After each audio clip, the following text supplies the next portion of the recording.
call lá dentro. E como a gente só aprendeu passagem de parâmetros por registradores, eu fiz dessa forma. E aí agora vocês têm à disposição também um algoritmo para... obrigado por iniciar a gravação. Então agora vocês já têm aí um algoritmo para fazer multiplicação com sinal. O grande segredo da multiplicação com sinal em relação à multiplicação sem sinal é que você só precisa fazer um pré-processamento ali para descobrir qual que é o sinal do resultado, né? E botar as entradas no formato padrão sem sinal. Que aí você aplica a multiplicação tal como ela é para número sem sinal, depois calcula o sinal do resultado e joga na saída. Porque a operação de mudar o sinal é muito simples, são duas instruções.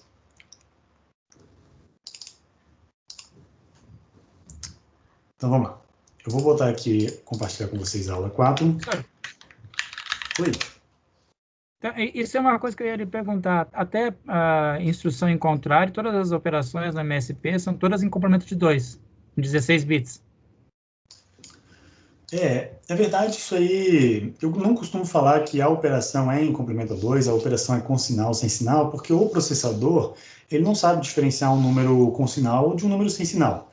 Na verdade, a interpretação do que é o número, né, do que está naquele registrador, está apenas na nossa cabeça, né? Então, se aquilo é um número em complemento a 2 ou não, é só uma interpretação nossa, porque o processador ele não sabe fazer isso, ele só opera com bytes e words. Ele vai sempre alterar as flags necessárias lá, né, se for o caso, né? Exatamente, ele te dá sempre as duas flags. Então, para operações com números sem sinal, ele te dá a flag carry. E para operações de números com sinal, ele te dá a flag overflow. Então, ele sempre calcula os dois. Sempre, ele sempre vai calcular os dois. E aí você, dependendo da sua interpretação do conteúdo daqueles registradores, os registros, você pode, então, escolher usar uma ou outra. E é daí que vem os saltos, né? JGE e o JL, que eles usam essas diferentes flags. Então eu abri aqui e compartilhei com vocês um template vazio do Code Composer para a nossa aula 4, justamente para a gente explorar isso aí. Então, olha só, primeira coisa que eu queria falar com vocês é sobre a questão de propagação de operações para números que ocupam mais do que 16 bits. Então isso é muito importante, porque a gente vai fazer muito uso do carry. Então, se eu quero fazer, por exemplo, a soma de dois números de 32 bits, então vamos supor aqui que eu vou botar aqui na memória RAM, vou botar assim, move, 32, vou botar um ponto data antes,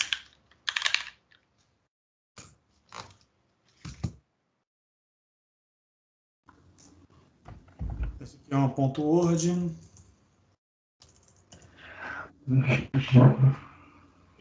e aí eu posso, né, criar aqui na memória RAM uma variável de 32 bits de diversas formas.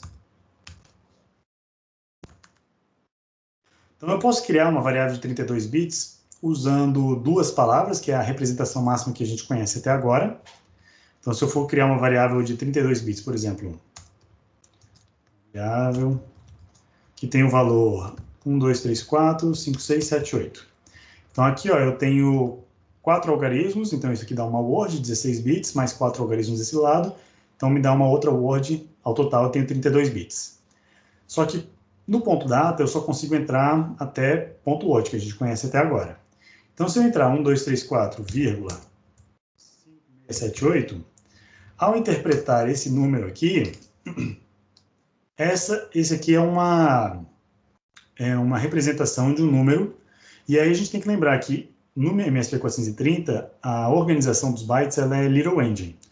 Então, se ela é Little Endian, eu sempre começo do endereço menor pelo byte menos significativo. Então, eu teria que começar por esse byte aqui.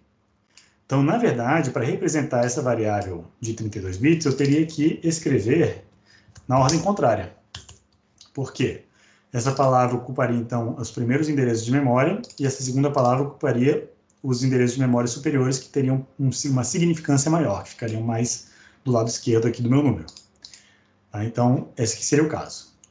Por sorte, a gente tem a entrada .long, que é a representação numérica de números de 32 bits. Então, eu posso entrar uma variável de 32 bits dessa forma. Espera aí. Vamos ver o que ele não gostou aqui. Ah, sim, aqui eu deixei uma instrução move sem operando, né? Então, vamos só completar ela. Então, move, vamos mover o conteúdo da variável para um registrador. E aí que tá, quando eu olho para essa expressão aqui, deixa eu só tirar esse erro. É var32, desculpa, o nome da variável. Quando eu olho para essa expressão, você logo percebe que, poxa, professor, mas o registrador R4 não cabe 32 bits, só cabe 16. E aí você me pergunta, como é que eu vou fazer para representar números de mais do que 16 bits se eu quero operar em cima de registradores? Porque na memória eu consigo, beleza, salvar números de 32 bits numa boa, mas como é que eu consigo operar com esses números, né? Então, se eu tiver uma var32, 1, e uma segunda variável aqui embaixo com outro valor, por exemplo, FFF, FFF. 4 Fs aqui para dar o valor total, que é o menos 1 em 32 bits, né? Chamar essa de variável 2. O que eu vou perceber aqui? Se eu quiser operar com esses dois números, não tem como fazer isso se não for através de ações sucessivas, sequenciais, em cima das partes desse número. Então, eu tenho que quebrar esse número em duas partes para poder operar em cima dessas diferentes partes. Então, na hora que eu faço essa movimentação aqui, o que vocês acham que vai acontecer? Só de curiosidade. Postem aí no chat para mim. O que vai ser salvo em R4? Qual vai ser o valor numérico? Se variável 32.1 é 1, 2, 3, 4, 5, 6, 7, 8, o que de fato vai para R4? Exatamente. São os 16 bits menos significativos que correspondem aos 5678.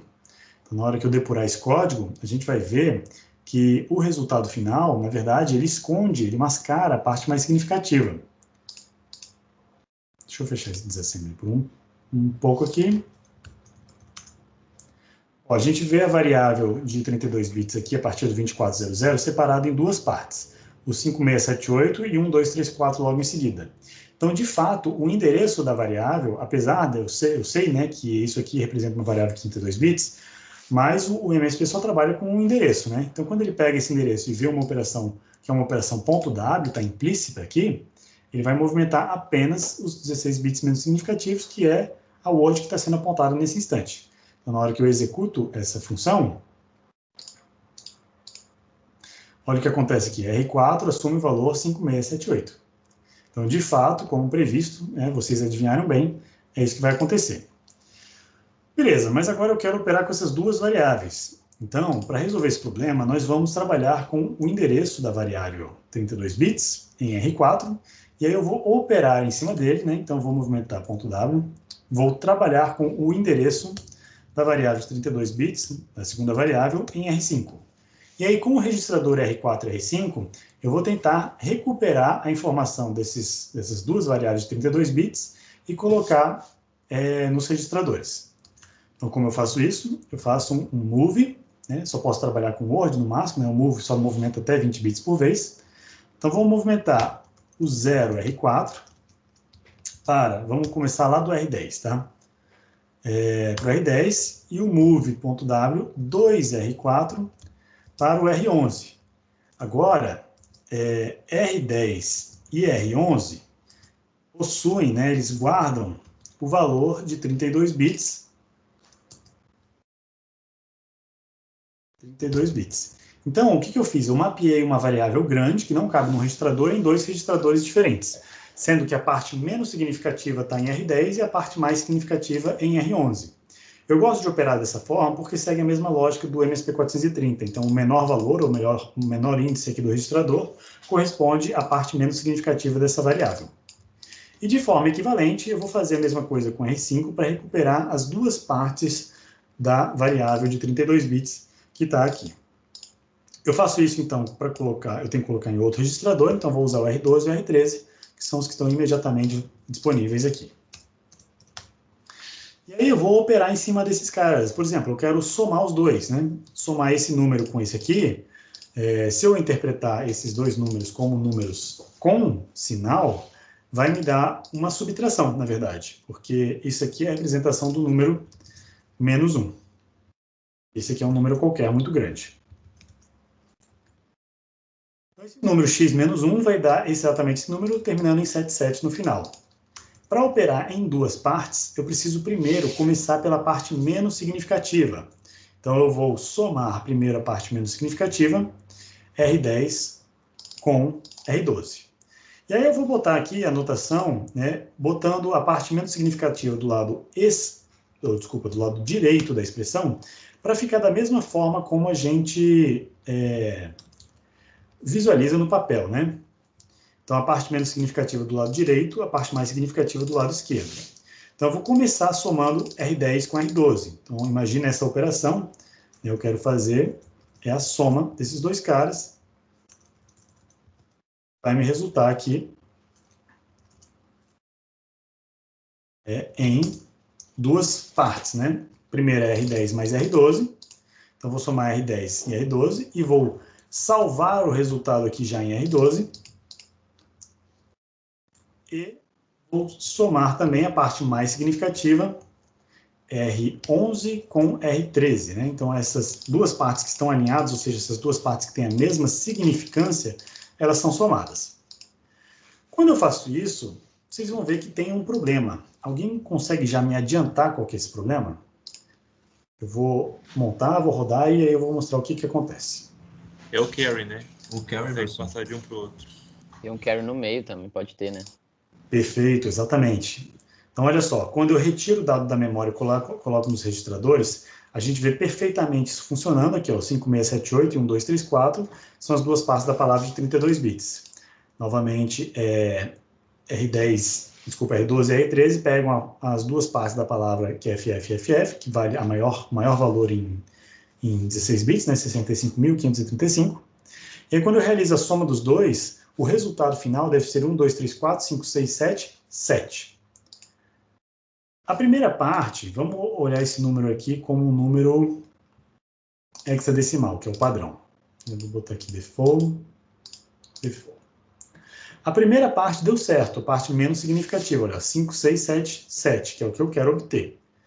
Na segunda parte, curiosamente, deu errado. O resultado deu 1, 2, 3, 3. E era para ter dado 1, 2, 3, 4. Então, como bem apontado pelos colegas, o que está faltando aqui é o carry. Então, existem instruções específicas para propagação do carry, que usa nessa soma não só os dois operandos, mas soma também o carry da operação passada.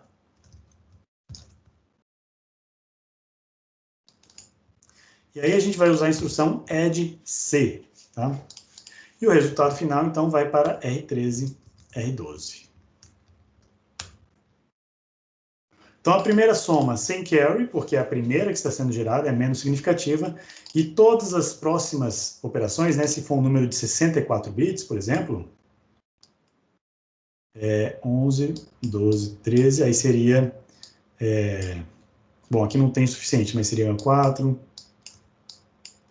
5, 6, 7, né? Eu começaria fazendo uma operação sem o carry, e aí para propagar o carry daqui em diante, eu sempre tenho que usar o carry para as próximas instruções. Como eu estou operando somente com uma palavra de duas palavras, né? Uma word de duas partes de 16 bits, eu vou usar apenas uma operação com carry. E aí, nesse caso, nós vamos ver que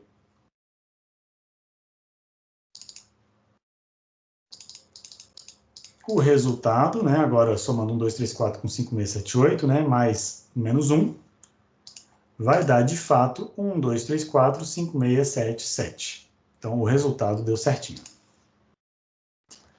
Professor, maravilha. Pois não. Aí, por garantia, você bota carry em todas? Porque pode ser que tenha carry em qualquer uma das outras, né? Negativo. Você não pode botar na primeira. Porque a primeira, justamente, você não quer usar o carry da instrução passada, porque você não sabe qual que foi o carry passado. Ou então não faz parte da sua análise. A primeira parte, a menos significativa, não pode usar o carry. Para todas as partes da própria palavra, né, que são da mesma palavra que você quer trabalhar, aí sim você usa o carry. Então, se fosse uma palavra de 64 bits, né, eu teria que fazer 4 operações. Então, a primeira seria sem carry, a segunda com carry, a terceira com carry e a quarta com carry. E aí, se eu quiser realizar mais uma operação para uma outra palavra, eu teria que fazer a primeira parte sem carry, né, para a gente poder ignorar o carry da operação passada. Porque essa operação aqui gerou um carry, mas para o próximo agrupamento, né, para a próxima variável, esse carry da última operação já não é do meu interesse. Então, eu reseto com uma instrução sem carry. Professor, mas não, Beleza. não pode gerar um carry? Isso não atrapalharia o resultado? Pode gerar um carry. De fato, o carry te ajuda a saber se o resultado extrapolou a representação máxima, né? E aí você pode querer usar esse carry numa comparação, num salto, muitas vezes a gente usa em salto. E aí é o que eu quero mostrar agora. Então, começamos a ver a necessidade de usar as flags do processador para operações muito grandes, mas essas flags também são usadas para instruções de salto. E aí vamos ver isso em mais detalhes. Professor, mas então essa função ela vai verificar se a última operação teve carry, né? Porque senão se não tiver, ele também não vai somar, né? O EDC? Isso. Não, o EDC, ele faz a soma dos dois operandos, salva no destino, mas não soma somente esses dois registradores. Ele implicitamente soma também o carry da operação passada. Então, a soma desses dois registradores aqui resultou num vai1, excedeu, né, a representação máxima em 16 bits. Mas tudo bem, porque essa é uma variável de 32 bits. Então, eu quero levar o carry resultante dessa operação passada para a próxima parte mais significativa dessa operação. Então, olha, eu operei R10 com R12. Se aqui teve um vai1, ele vai cair na soma de R11 com R13. Deixa eu mostrar aqui no quadro. Talvez fique mais claro. Professor, eu acho que essa parte eu entendi. Eu só queria ver se ele, tipo, ele só adiciona o carry independente ou ele verifica na função anterior se teve ou não. Porque se também não tiver o carry, se não tivesse vai1, ele também não vai adicionar nada, né? Não, ele não verifica. Ele sempre soma o carry do resultado passado. Tenha dado carry ou O carry não. pode ser 0, né? Isso, Exatamente. o carry pode ser Se 0. somar Né? 0, não vai mudar nada.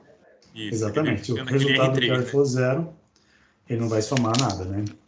Mas a ideia não é essa. A ideia é a seguinte: quando você está fazendo operações de números com propagação, né, com propagação de carry, você tem que levar em consideração o carry acontecendo ele ou não. Então, você vai sempre usar a instrução EDC, porque a gente não sabe qual que é o valor desses operandos antes da operação ser realizada. Se a gente soubesse, não precisaria fazer a operação, né? Então, olha só. Vou compartilhar aqui com vocês. Fecha esse.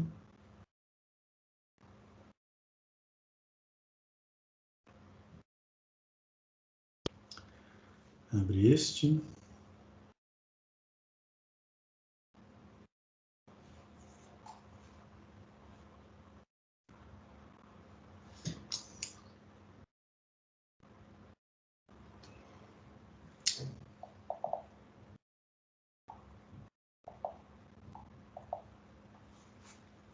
Não está funcionando aqui, né? A internet. O Wi-Fi está ruim, por isso que eu estou no cabo aqui, mas vamos lá. Então, deixa eu continuar a aula aqui para a gente ver, então, agora as operações de comparação, que é o grande core da aula de hoje. É o núcleo, né, da nossa aula.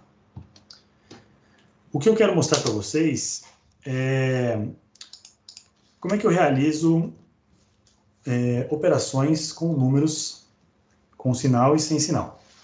Então, olha só. Vamos fazer aqui uma subrotina.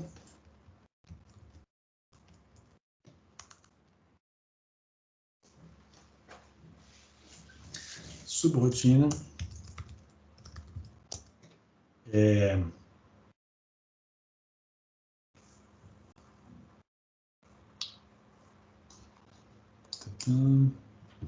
Professor, não necessariamente subrrotina tem que estar em outro arquivo, que nem você fez na aula passada, né? Pode estar nesse mesmo aí, né? Pode estar no mesmo Realmente. arquivo. Beleza. Pode estar no mesmo arquivo sem problemas.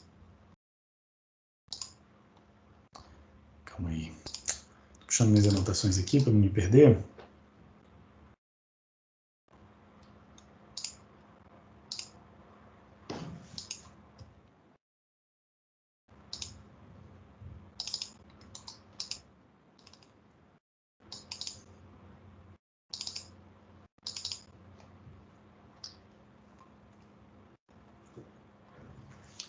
Certo, vamos fazer então a subrotina que compara números. Primeiro a gente vai comparar números pequenos, né? Vamos comparar bytes e depois a gente passa para números maiores.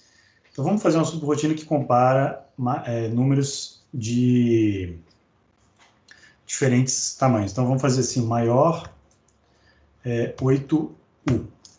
Tá? Maior 8U. Significa que é uma rotina que retorna, verifica qual número de entrada é maior e te dá um retorno, né? Se o número é maior, menor ou igual. Então, essa subrotina tem como entrada compara bytes dos registradores R12 e R13 e retorna 1 se R12 for maior, 0 se R13 for maior, ou se forem iguais, desculpa, se forem iguais, ou menos 1 se R13 for maior. Então, essa rotina aqui, ela vai começar, a gente vai ter que comparar os dois números. Então, primeiro eu vou escrever o núcleo dela e depois a gente vê a questão das passagens de parâmetros. Então, vamos fazer o seguinte, o básico dela, né, a ideia dela é que a gente faça... vamos comparar aqui os dois valores, então a gente vai fazer o uso da instrução compare. Então, CMP é a instrução para comparar dois números, ponto B. E aí a instrução compare, ela realiza a subtração de dois números. Então, vamos comparar R12 com R13. E o R12 vai, então... Aí a gente tem que... Nessa comparação, a gente tem que sempre levar em consideração um desses operandos tem que ser a nossa referência, porque as operações de salto que vem logo em seguida, elas são operações que sempre têm uma sugestão de maior ou menor ou igual. Então, por exemplo, essa operação ela vai realizar a subtração do destino menos a fonte e vai gerar as flags do processador. Ela vai modificar as flags do processador, mas não vai salvar o resultado dessa subtração. Então, se eu realizar um salto, por exemplo, para detectar se um número é maior ou menor, eu tenho que usar as instruções JLO, JEQ para igual e JHS se for maior.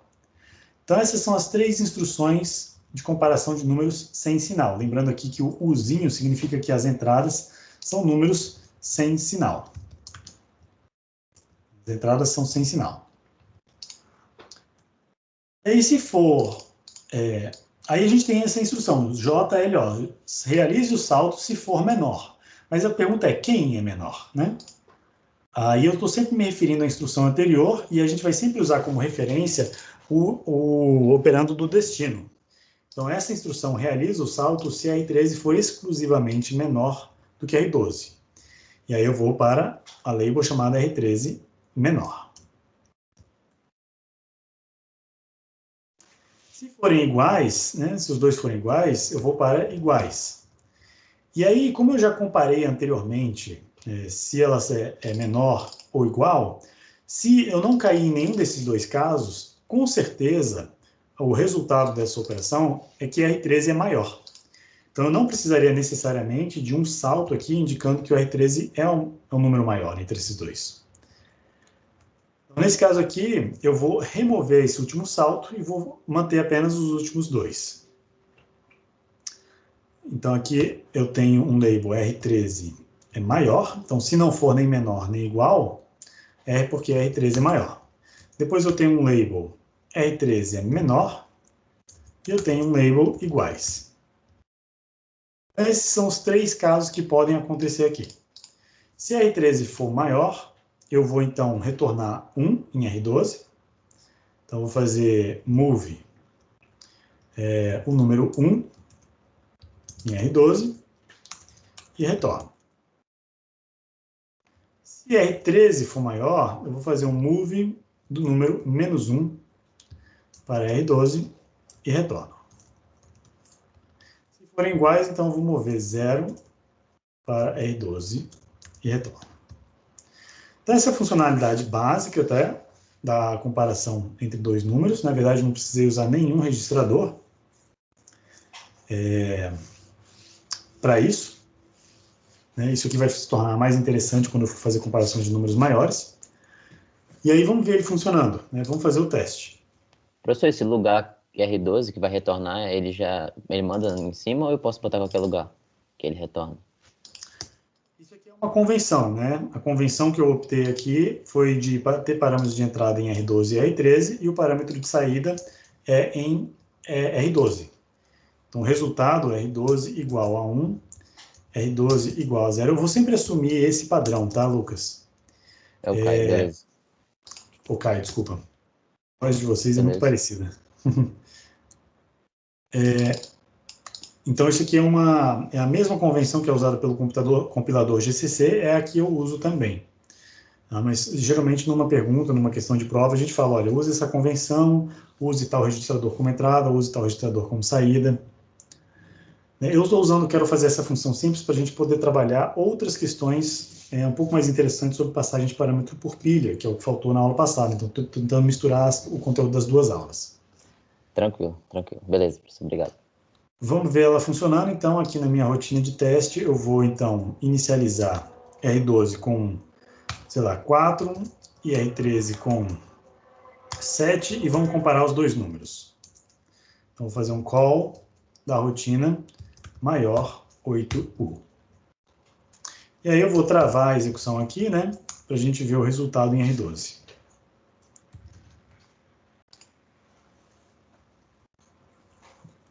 Lembrando que eu estou operando com bytes, é uma função, é uma subrotina que trabalha com números de 8 bits, então eu só vou trabalhar com a parte menos significativa desses registradores. Como aqui R12 é menor, a gente espera que o retorno seja 1. Deixa eu botar um breakpoint aqui, para ele rodar até lá. Aqui eu inicializo R12 e R13, eu estou vendo R12 com 4, R13 com 7, e a gente vai entrar dentro do maior 8U. Quando a gente entra em maior 8U, a gente vai comparar os 2 caras. E aí eu quero que a gente observe qual é o resultado dessa operação no ponto de vista de flags do processador. Então, esse compare é a operação de subtração, sem modificar os operandos. Então, ele vai fazer R13 menos R12. Então, o resultado, R13, vamos só lembrar, R13 era 7, R12 era 4. Então, R13 é maior do que R12. Quando eu realizar essa subtração, o resultado é positivo. Então, a gente vê que a flag N, de número negativo, ela está em 0. Mas, assim, você pode perguntar, professor, mas a gente não está olhando esses números como números com sinal, a gente está olhando para eles como números sem sinal. E, de fato, você tem razão. Então, a gente está olhando para o carry. E aí, o pensamento com carry é justamente o contrário, Se deu carry, se essa operação resultou em carry, é porque R13 é maior. Então, vamos ver se os saltos estão funcionando. O JLO é um salto que verifica o carry. Ele vai ver se R13 é menor. Só que no caso R13 é maior, Ele é um JNC, um salto se o carry for 0. Então esse salto não vai ser tomado. Como o salto não foi tomado, ele vai para a operação de baixo. As operações de salto, elas não modificam as flags. Então as flags, vocês podem perceber, elas continuaram exatamente iguais às que estavam antes. O JEQ, ou JZ, ela verifica se a flag de 0 é igual a 1. Como a flag de 0 é igual a 0, nesse caso, esse salto também não vai ser tomado. Como o salto não é tomado, eu vou executar a instrução logo abaixo e inicializar R12 com 1 para retornar. Então, de fato, o resultado da comparação me indicou que R13 é maior, falando então que R12 tem o valor de 1. Eu vou, então, inverter para só testar a minha rotina, ver se ela está operando direitinho, para a gente ver se, ao contrário, ela me retorna -1. Então, eu vou dar play, só que dessa vez, ao invés de executar passo a passo dentro da subrotina, né, eu estou aqui com ela pronta para executar, eu vou executar, fazer um step over, para executar a subrotina, mas não entrar dentro dela. Quando eu faço isso, eu percebo que o R12 me retornou o valor de -1. Só que aqui tem um erro, estou trabalhando com bytes e não com words. Então, eu teria que fazer um move.b aqui, só um bugzinho, né, para a gente corrigir. Mas deu certo, retornou -1. E por último, se os valores são iguais, a princípio a gente deve retornar 0. E só a título de exemplificação, eu vou entrar dentro da subrotina para a gente ver essa comparação sendo feita. Na hora que o compare é realizado, eu vou subtrair R13 de R12. Como os dois resultados são iguais, né, o resultado vai dar 0. Então eu espero que a flag Z vá para 1. E de fato foi. Então Z vai para 1 e o carry também foi para 1. O que indica que o carry, né, de certa forma, a gente deu meio que sorte aqui nessa lógica, que para o processador, tá, o 0 é como se fosse um número positivo. Né? Mesmo sabendo que o 0 é nulo, para o processador o 0 é como se fosse um número positivo. Ele cai dentro da classe de números, nesse caso aqui, onde R13 é maior. Por isso que a gente tem o Z para poder diferenciar se ele é maior ou igual. Né? Então, a operação contrária ao JLO, ela não é só jump if higher. Ela é jump if higher or same, porque o 0 cai nessa classe de comparações também. Então, a gente tem essa particularidade aqui. Mas, de qualquer forma, o JLO não vai realizar o salto, porque o carry é igual a 1, passou, mas o J aqui vai realizar o salto, porque o Z é igual a 1. Então, realizei o salto, fui lá para baixo, zerei o R12 e retornei. Então, de fato, o retorno está correto. Agora, gente, eu quero realizar a comparação de dois números maiores, dois números, por exemplo, de 32 bits. Então, eu vou fazer uma modificação nessa minha função, maior 32, para a gente poder trabalhar com números maiores. E aí eu vou fazer o seguinte, como parâmetro de entrada, eu espero não mais os... Bom, se eu fosse fazer por registrador, né, eu teria que reservar...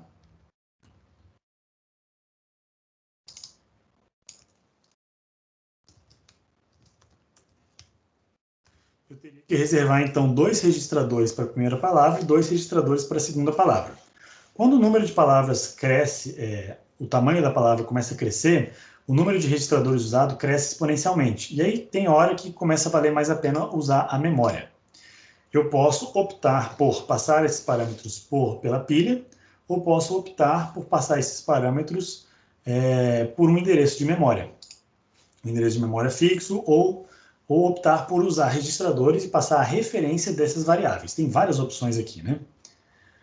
Então, eu vou botar aqui entradas. Professor, uma pergunta. Daria para colocar esses valores de 32 bits na memória flash, sem ser na memória RAM?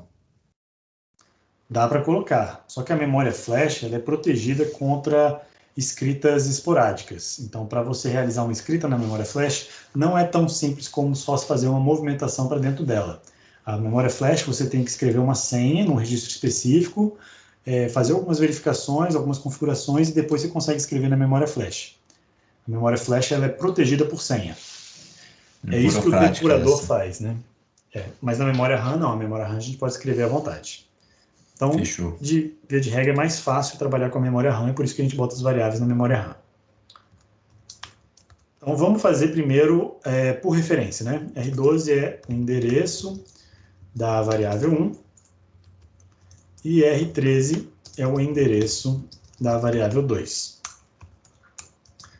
Saídas, então R12, que a gente já conhece. Então, se eu estou recebendo um endereço de uma variável, agora eu vou ter que interpretar essa variável de outra forma. Eu vou ter que colocar aqui o endereço num registrador interno, ou então manipular esse registrador para poder extrair os valores dessa variável. Então, como é que eu extraio uma variável de 32 bits da memória e coloco num registrador? Isso a gente já fez, né? Eu vou fazer um move.w. Eu posso usar o modo indexado, que é o modo que eu usei aqui anteriormente, ó. Mas eu vou fazer de outra forma, só para mostrar um segundo exemplo. Eu vou usar o modo indireto com autoincremento, que é um modo extremamente útil nesse caso. Eu vou usar o arroba. Então, arroba R12 mais, eu vou mover esse cara para R4 e vou mover de novo o arroba R12 para R5. Essa instrução pegou dois valores de 16 bits da memória e colocou em R4 e R5. De maneira equivalente, eu vou fazer a mesma coisa para pegar a segunda palavra, a segunda variável, né? Então, puxa a variável 1 da memória e coloca os registradores. E aí, ó, quem que é o mais significativo? É o R5. Então, vou botar o R5 aqui à esquerda. É a mesma coisa com R13, então R13 mais para R6. E o R13, arroba R13 para R7.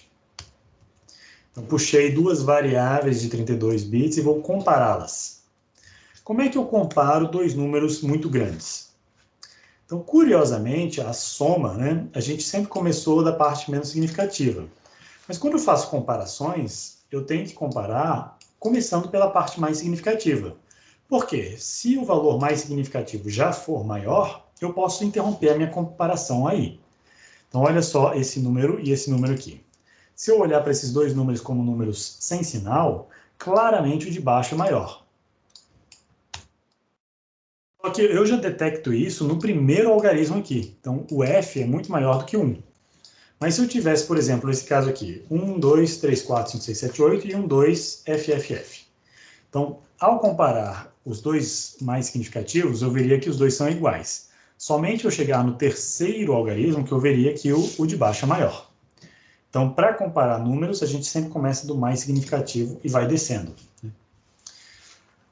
Como isso aqui é uma variável fixa de 32 bits, eu já sei onde eles estão, né? Então, eu tenho que comparar primeiro R7 e R5. Aí vocês já podem imaginar, poxa, será que eu não conseguiria fazer esse algoritmo para tamanhos parametráveis, né? Para uma variável, se eu quiser, de 128, usar o mesmo algoritmo de uma comparação de um número de 32 bits? Aí eu deixo vocês pensarem depois da aula. Mas só para terminar a aula com esse exemplo, eu vou fazer a comparação aqui. Então, vamos comparar agora, em vez de um byte, vamos comparar uma word, né? Eu vou comparar a parte mais significativa dos dois, que é o R5 e o R7. Então, R5 e R7, comparar os dois, e vou realizar os mesmos saltos. E agora eu só vou mudar o nome, né, de variável 1 e variável 2. Puxa a variável 2 a memória, coloca em R7 barra R6. Então, o R7 representa aqui a parte mais significativa da variável 2. Então, eu vou verificar se essas duas variáveis, né, eu vou primeiro compará-las, e aqui, ó, quem que é a minha referência de comparação? A minha referência de comparação, nesse caso, é o R7, que é o que está à direita. Nossa, gente, eu nem estou vendo aqui os comentários, vocês estão falando aí.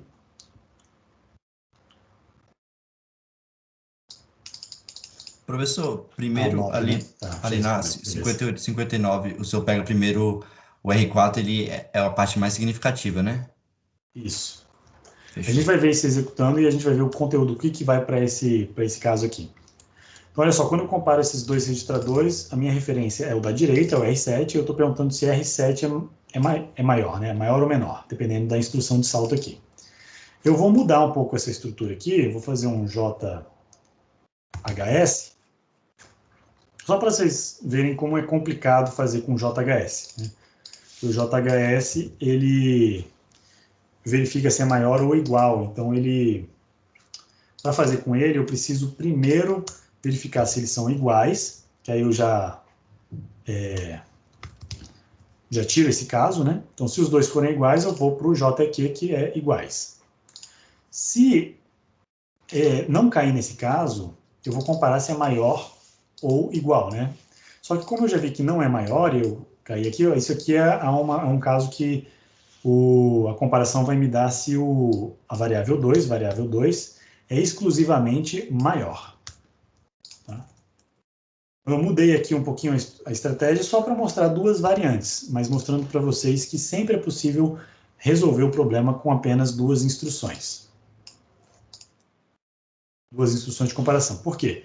Porque se não cair nenhum desses dois casos aqui, eu tenho certeza que é o terceiro caso, que é o menor.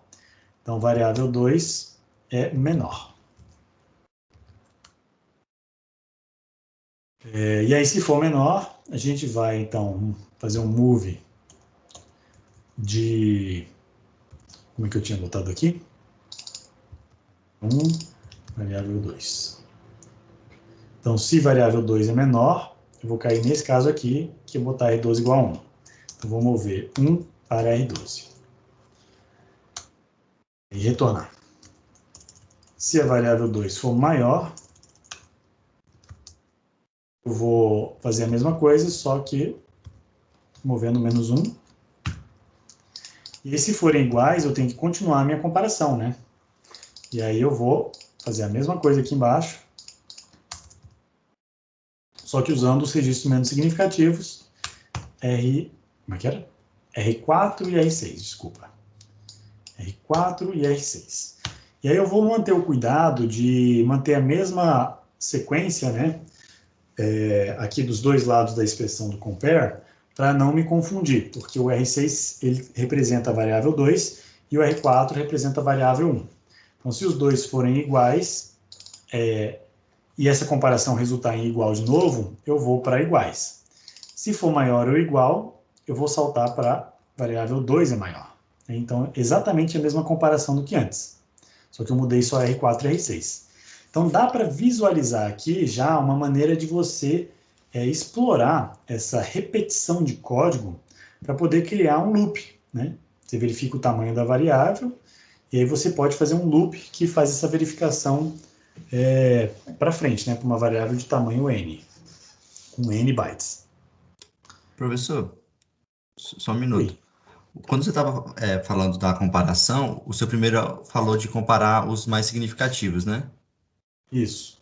Mas aí no programa você está verificando os menos significativos primeiro. Não, aqui eu estou verificando os mais significativos, porque aqui o primeiro, ó, é o R7 e o R5.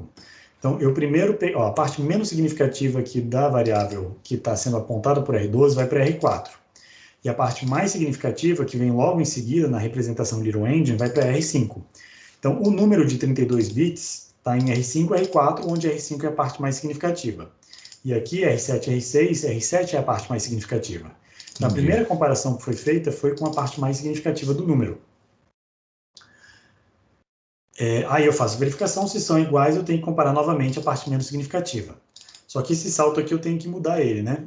Tem que tirar eu ele. Vou botar retorno. Se forem iguais, eu tenho que retornar. O retorno está aqui. Professor, isso é como se fosse chamando uma subrotina, né? Que você ensinou na outra aula, que era aquele call e o hatch, só que nessa é uma instrução condicional, né? Ele só vai para a subrotina se for igual ou se for maior, mas funciona da mesma forma, né?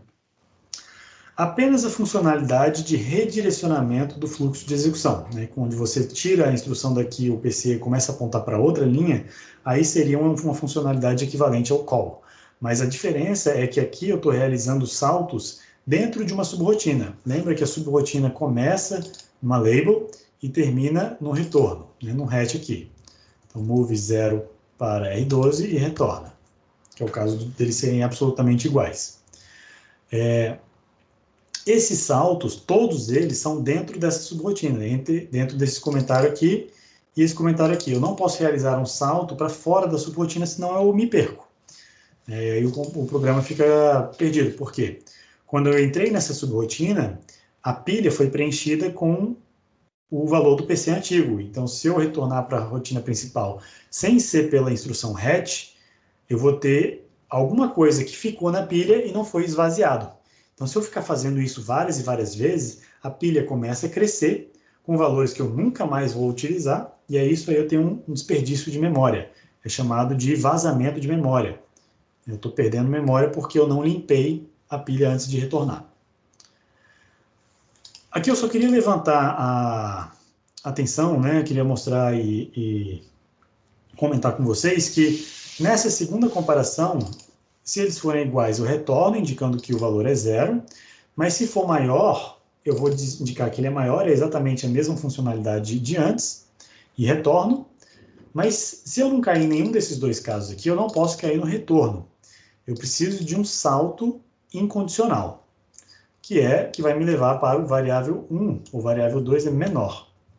Que aí eu retorno com o valor correto, indicando que a variável 2 é menor. Então, tá aí. Esse é o código que faz uma verificação com palavras maiores, né, usando o compare. E aí, vamos só corrigir os erros aqui, vamos ver. O maior 8, né? Agora ela não existe mais.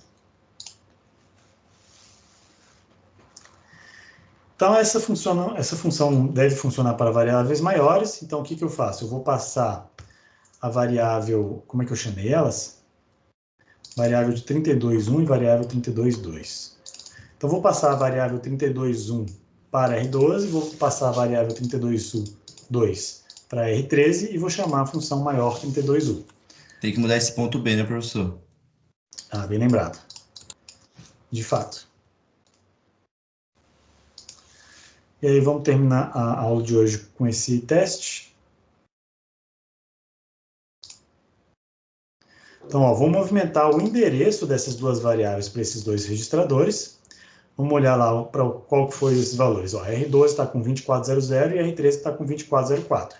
E, de fato, 2400 é essa primeira variável e 2404 é essa segunda variável aqui. Deixa eu mudar o conteúdo da memória para a primeira comparação dar igual. Então, os dois bytes as duas palavras mais significativas agora são iguais. Então, vou entrar aqui dentro da subrotina e vou agora vou recuperar o valor da memória e vou comparar internamente no registro R4 e R5. Então, vamos lá, vamos movimentar esses valores para R4 e R5. Tuk-tuk. Então, tá aqui, 1, 2, 3, 4, parte mais significativa, e R4, 5, 6, 7, 8, que é a parte menos significativa. Novamente, R6 e R7 vai segurar 1, 2, 3, 4 e FF, que é a parte da segunda variável aqui. A gente pode mostrar aqui na memória a sua representação em 32 bits. Então, agora ele organiza direitinho as duas palavras, fica mais fácil de ver, né? 1, 2, 3, 4, 5, 6, 7, 8, 1, 2, 3, 4, FF. Então, vou comparar as duas partes mais significativas, vou verificar que de fato são iguais, e vou saltar lá para iguais, e vou comparar as duas menos significativas. Quando eu faço essa comparação, quando eu fiz a primeira comparação, o resultado da flag de operação deu 0, então significando que as duas de fato são iguais. Quando eu faço a segunda comparação, eu vou ver que eu vou ter uma maior que a outra, né? Deu o resultado n igual a 1, mas o que eu quero observar de fato é o carry. Então, nesse caso aqui, R6, que corresponde à segunda variável, né, essa segunda variável aqui, ela detém um valor maior do que a primeira. Então, eu quero cair aqui no caso onde variável 2 é maior. Então, variável 2 é de fato maior, então ele realizou esse segundo salto e vai me retornar menos 1. Então, beleza, deu certinho. Então, tá aí. Para finalizar a aula, eu queria mostrar para vocês, eu queria perguntar, né, para vocês o que eu preciso modificar nessa subrotina maior 32U para transformar ela numa maior 32S, o que significa que os parâmetros de entrada são valores com sinal. O que eu faço? Como que eu devo operar?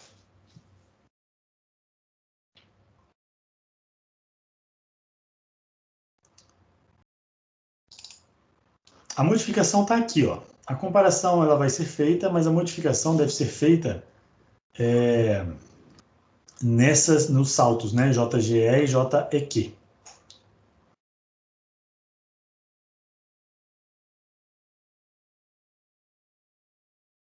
O senhor diz JL e JG?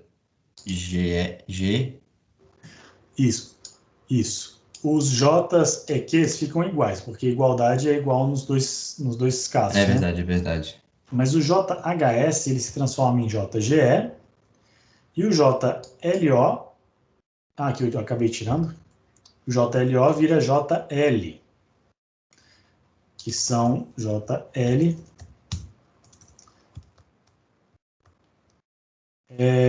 seria o salto equivalente para uma variável com sinal. Tá? E aqui tem realmente a questão, como levantada pelo Afonso, tem a questão do sinal, né? Tem que pensar se os números negativos podem ser comparados, né? A gente tem que verificar isso aí, se a parte mais significativa de fato respeita essa regrinha. Eu vou ter que pensar um pouquinho, porque eu acho que de fato a gente vai ter que primeiro tirar o complemento a 2, fazer a comparação como se fosse número sem sinal e depois voltar. Porque a extensão de bits, deixa eu pensar aqui um pouquinho.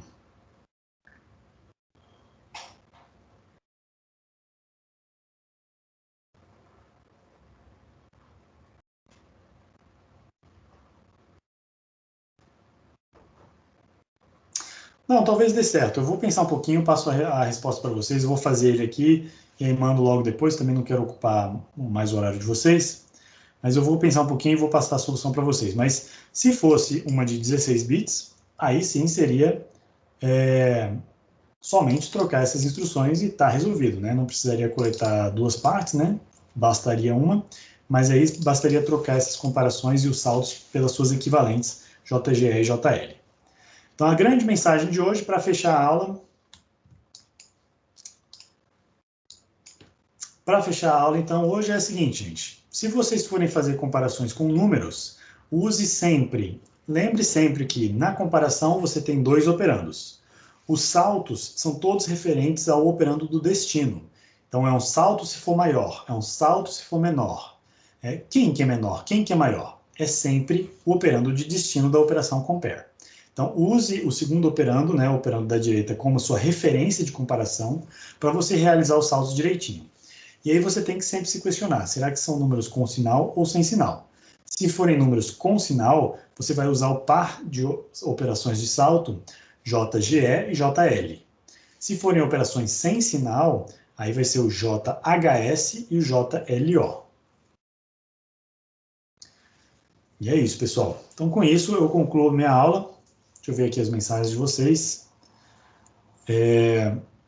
Essas funções de jump mudam o resultado das flags de uma função anterior?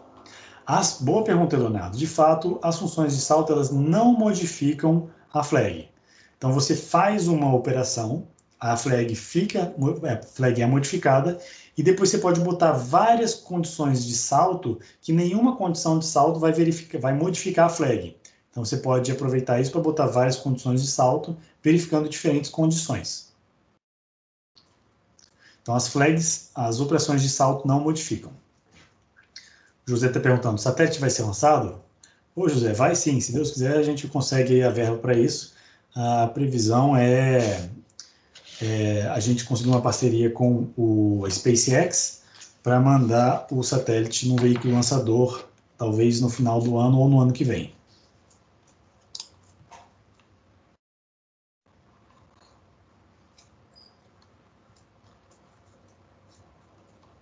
Professor, como é que o senhor faz esse contato com a SpaceX? Uma empresa que vende serviço, né? Você compra, liga lá e quer, queria lançar um satélite, quanto é que é? No caso de um satélite do tamanho do nosso, é $70 mil. Um satélite menorzinho, acho que é $45 mil, eu acho. Então é por aí. E não é caro, né? Para você pensar em satélite, esses CubeSats, né, esse padrão de CubeSat, ele tornou o espaço mais acessível, né? O espaço hoje é barato. É barato, sim. Não é barato para uma pessoa qualquer, mas eu não vou tirar $70 mil do meu bolso e vou lançar um satélite, né? Mas para instituições, o espaço hoje ele é acessível. Uma empresa, né, por exemplo, de agricultura, que quer lançar um satélite de coleta de dado, é um valor acessível. E eles dão garantia, professor? Ou se acontecer alguma coisa, tipo explodir o foguete e aí você perdeu o dinheiro? Não, tem um monte de regras. É um setor da indústria bem regulamentado, cheio de regras. Não sei se tem essa questão do seguro, né, de voo, mas tem um monte de coisa assim. Você tem que passar por um processo de certificação para que o seu satélite, você verifique que ele está completamente desligado enquanto ele está no veículo lançador, porque ali tem bateria, ali tem coisas inflamáveis que podem explodir. Se explodir um, explode todos os satélites que vão ser lançados juntos. Tem outra questão, que é o seu sistema de comunicação. Ele não pode ser ativado numa janela de 30 minutos depois do lançamento, porque o satélite lançador ele é lançado com um monte de pequenos satélites dentro dele. E aí, quando ele é lançado, ele entra em órbita e começa a soltar um satélite por vez. Puf, soltou um. Aí, a 30 minutos, puf, soltou outro. Aí, a 30 minutos, puf, soltou outro. Então, isso é chamado de veículo lançador. Se os satélites todos começam a se comunicar, a comunicação do satélite lançador com a Terra ela é interrompida, fica com muito ruído e a gente consegue se comunicar, porque quem controla o lançamento do satélite é a SpaceX, e ela que manda os comandos. Lança tal satélite agora está em outra órbita, manda esse outro satélite. Então, a gente faz isso remotamente da Terra.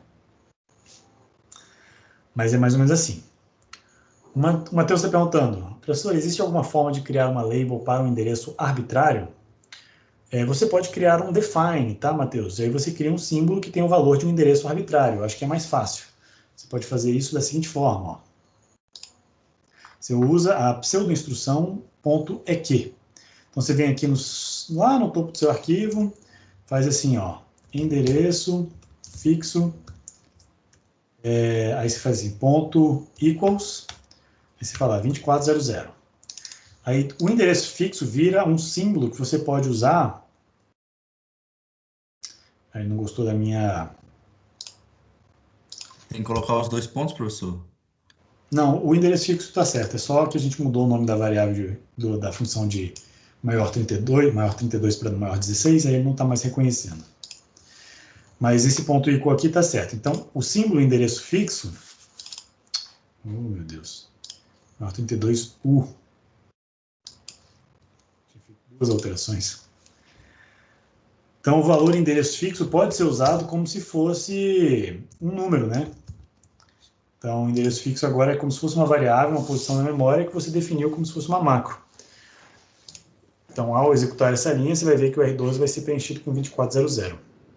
Entendi. Eu estava perguntando, professor, por causa do exercício da última aula, da lista, né, do passar por memória, que no vídeo você sim. tinha usado mais ou menos isso, você tinha colocado, só que eu não vi no vídeo, pelo menos, não sei se estava, o ponto EQU. Eu só vi EQU. Isso. Aí eu tentei usar lá, não estava dando certo, eu acabei criando no ponto data mesmo um valor lá com o endereço de memória que eu ia usar. Só que aí fica muito mais movimentação, né? Sim. É interessante. Eu vou dar uma olhadinha no vídeo, talvez eu tenha que fazer essa correção. Botar o pontinho lá para ficar mais claro. Legal, obrigado. Então, sim, quando você quer definir um símbolo, pode usar o ponto EQU. Acho que o ponto 7 também funciona, tá? Ponto 7, ponto EQU é a mesma coisa. Deixa eu ver. Mesma coisa. Então, ponto Beleza, 7 ou ponto EQU é exatamente a mesma coisa. Fechou, pessoal. Já passou das 6 horas aqui. Obrigado pela atenção. Me desculpe ter extrapolado um pouquinho. Espero que tenha ajudado vocês a aprenderem um pouco mais sobre a instrução de comparação de números. Assistam o vídeo de fluxograma, tá? Quem não deu tempo de assistir. E agora eu vou liberar o envio do teste 3, né? Porque alguns alunos até comentaram aqui no chat comigo, tá? Não foi só você, Vitor. Eu vou deixar aí para vocês enviarem o teste, sei lá, até às 6h30, tranquilo. Não tem problema, para a gente pelo menos resolver esse problema, e a gente já fica esperto para os próximos para fazer mais rapidinho. Falou, gente. Então, um abraço a todos. Bom fim de semana. A gente se vê então na terça. Não, terça-feira é carnaval. Semana que vem não tem aula. Quinta-feira tem aula? Agora eu já não sei. Acho que é só terça que não tem, né? Quinta-feira que não é feriado, não. Só terça que é. Só terça. Então, quinta-feira nós vemos na próxima quinta-feira. Valeu, professor. Obrigado. Abraço. Professor. Valeu, professor. Obrigado. Valeu, professor. Até quinta. Professor, falou, tchau, tchau. Você vai manter do teste na quinta? Vamos fazer sobre essas videoaulas de hoje, sobre comparação de números. manter o esqueminha. Valeu, professor. Tchau, professor. Obrigada. Tchau, tchau, gente.